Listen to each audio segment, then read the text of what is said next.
Acredita-se que a luz percorre sempre uma linha reta. Mas refletindo sobre o universo, Einstein tinha concluído que a gravidade, força de atração dos astros, devia deformar o espaço. Um corpo tão maciço quanto o Sol cava um buraco no espaço-tempo. E este buraco devia teoricamente desviar a luz, como no golfe onde o buraco desvia a bola. Mas era apenas uma teoria. Esta teoria foi verificada observando-se o céu dia 29 de maio de 1919. Neste dia havia um eclipse total do Sol e a estrela Taurus Beta estava quase no eixo que o Sol, mas é claro, infinitamente mais longe. Ela estava sendo esperada aqui, perto do Sol, mas apareceu lá, deslocada do Sol. Na verdade, a luz que chega a nós da estrela passa perto do Sol e a massa do Sol faz desviar a luz de sua linha reta em linha curva. Vemos a estrela à direita, na extremidade da linha reta, enquanto na realidade ela está à esquerda, mais perto do Sol. A enorme massa do Sol desvia efetivamente a luz. Vemos a estrela à direita. Na verdade, ela está à esquerda. Por esta observação, vimos que a famosa teoria da relatividade geral era verdadeira. Segundo Einstein, a matéria deforma o espaço à sua volta, provocando um afundamento semelhante ao de um peso colocado sobre uma toalha. O espaço curvo foi comprovado pela observação da luz de uma estrela, que acompanha a curvatura do espaço ao passar próxima ao Sol. Este desvio da luz faz com que um observador na Terra veja o brilho da estrela numa posição que não é a real.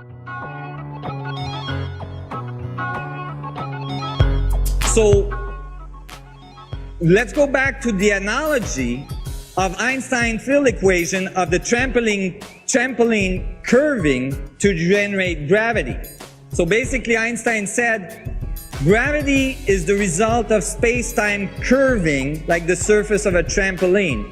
What we say in this paper, yes, and when space-time curves, it doesn't just curve, but it curls, just like water going down the drain, and that generates spin, angular momentum. And that's the source of the spin of all things. Now, when you look in nature, you can see these dynamics.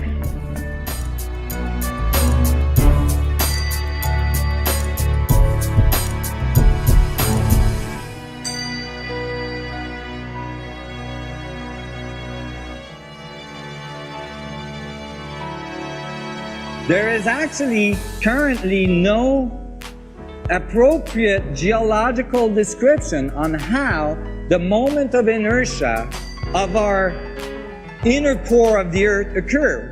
How do we get a magnetic field and what's spinning that dynamo? Gotta be something forcing things to spin.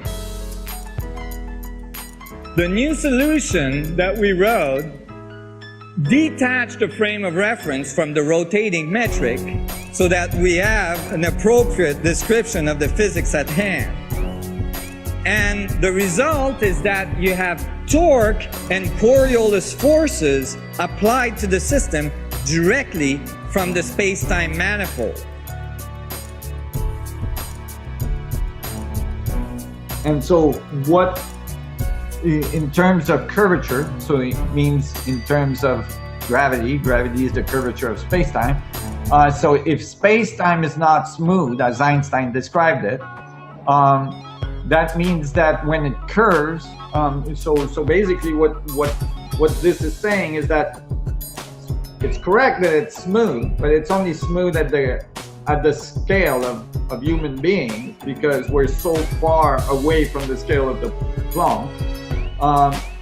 But it's granular at the scale of the Planck. It's very, very, very discrete because it's very small. It's billions and billions of times smaller than an atom. Space-time at that level is oscillating with massive amount of electromagnetic fluctuation. and so which are these little Planck oscillators. And so what the equation is basically saying, and if you solve for the angular momentum of the system and so on, that's what you find, is that basically these Plancks in these regions that we call mass, or that we call reality, particles, black holes, whatever, is spinning. And you know, when the billions and trillions of Plancks are spinning together, they find a boundary in space, and that boundary produce you know, what we call the material world. When basically think of a field of Plancks oscillating at very high level, and region where there's a vortex in the Planck field. These region with the vortex we call matter, we call mass, we call energy.